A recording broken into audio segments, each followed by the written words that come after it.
Other than providing aid to manufacturers, the FTI have also been preparing to help the employees as well, particularly the 3-month payment during the floods.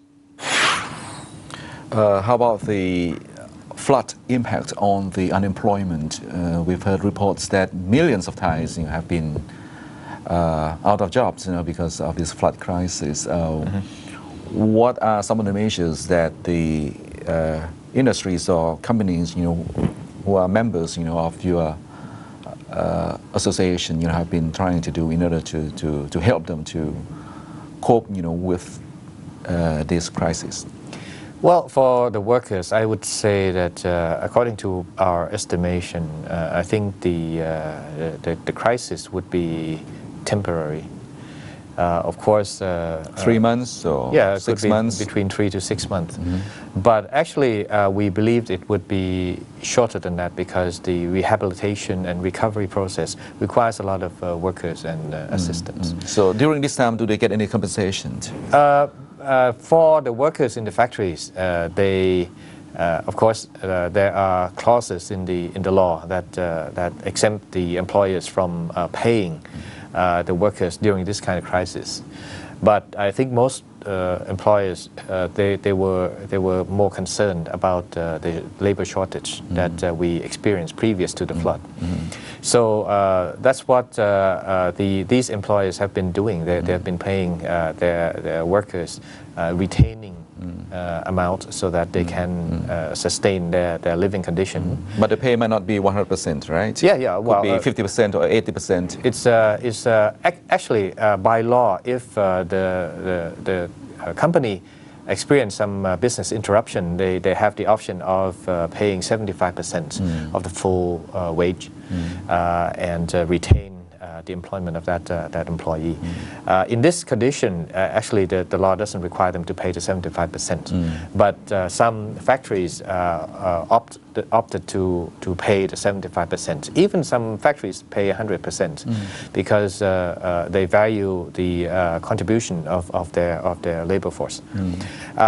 For the 75% payment, I think the government also assists by giving, I think, 2,000 baht per month for those factories, those workers affected by the flood, and where the employers pay them 75%. So that is one package of assistance. So you don't expect permanent layoff, for the Thai workers? No. Some layoffs may happen because of the extent of damage sustained to that factory. For example, some factories may have sustained a very heavy damage, and so they may have decided to suspend their business for some time. For those operators, of course, they elected to lay off their workers. But we think that would be a minority because I think the majority are still very healthy and they have the insurance cover, and so they are ready to restart their business once the flood receded.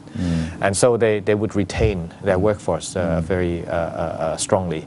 And as for foreign entities, some foreign companies has already shifted their workers to their parent company in the overseas production facility, so that during that time they can get some work done, and also it's a very good opportunity for the workers to experience an overseas assignment for some time, and would be further trained to be ready for the recovery and also for the new phase of work after the flood receded. Yes.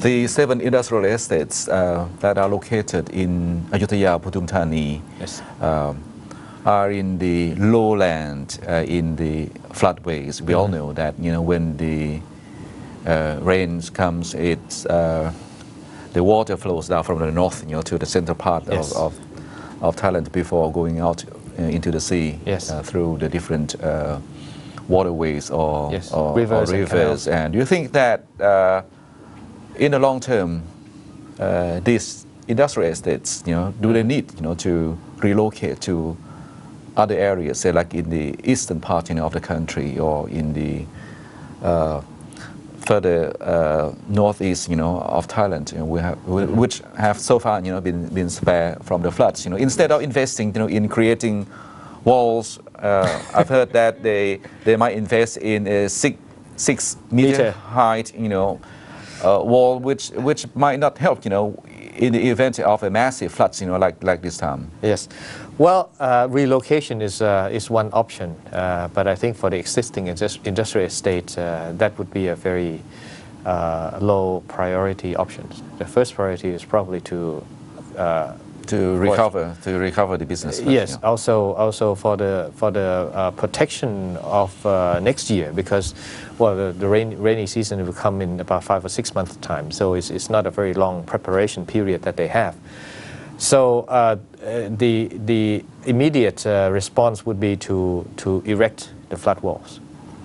But for a longer remedy or longer term correction or solution to this problem is probably to retain the existing facility for all the existing facilities.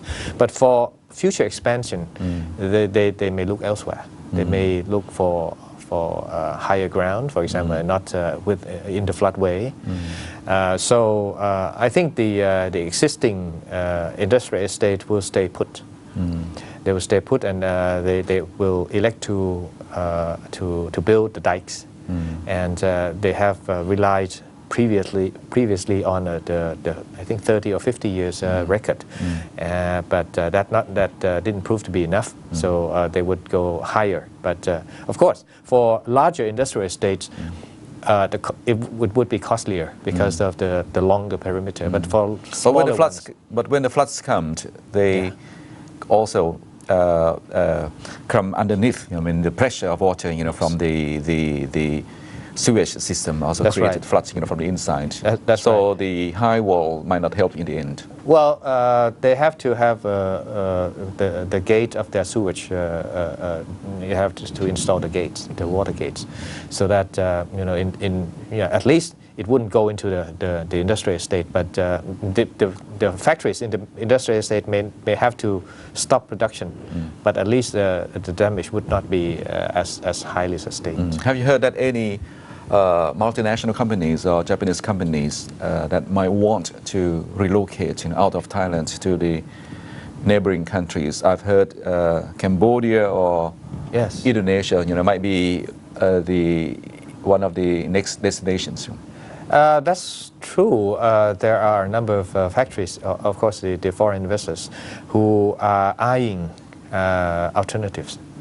But since I joined the party of the Deputy Prime Minister and also Dr. Virapong, who's the chairman of the SCRF, the newly appointed committee to look into the future development of Thailand, the response was very positive. They were confident that we have the solution to this problem. And they are very happy that we welcome the assistance by JICA, which is a Japanese organization. And so they were happy that we are heading for the right direction, and we are quite confident that next year will be better. There wouldn't be as much water, and also the protection. The prevention would be in place. I think if we talk about the prevention or the protection of the industrial estates, it's just one side of the coin. So we have to look on the other side of the coin as well, and that is the water management.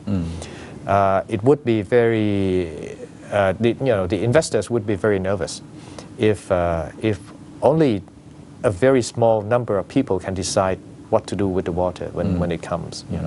So we are suggesting the not to mention pressure from the mass, from the residents, affected by the floods. That's one of the reasons why we have so much conflict. That's why we try to propose a model of participative management on water resources as a solution, a long-term sustainable solution for the flood management, the water management. The crisis this time really shows that we have conflict between the irrigation department and the Bangkok metropolitan administrations. Well, I wouldn't name the organizations, but I think there are quite a number of organizations in Thailand that are involved with the management of water.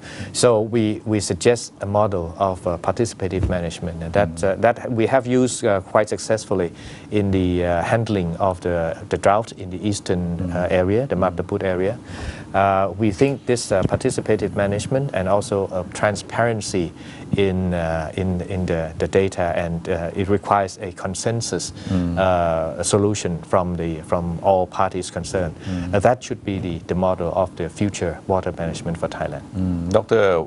Virapong Ramangkul, who heads the recovery committees, who's trying to help put back the Thai industries, on track. Do you think? And he has made a promise that this kind of floods, wouldn't happen again next year. Do you think that can we be rest assured that these serious incidents, would not happen again?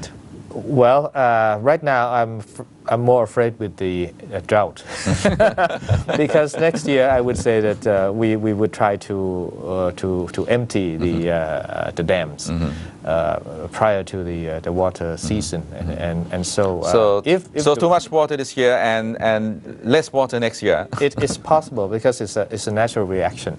If next year the rainfalls is below the dam, then we would be in trouble because we wouldn't be able to retain enough water for the farming and agricultural production. Thank you for your comment, Kun Jen. สวัสดีครับ Follow Towards 2015 every Wednesday and Thursday from 10:30 to 11 p.m. on ASEAN TV, and you can also follow us online via Facebook only on ASEAN TV.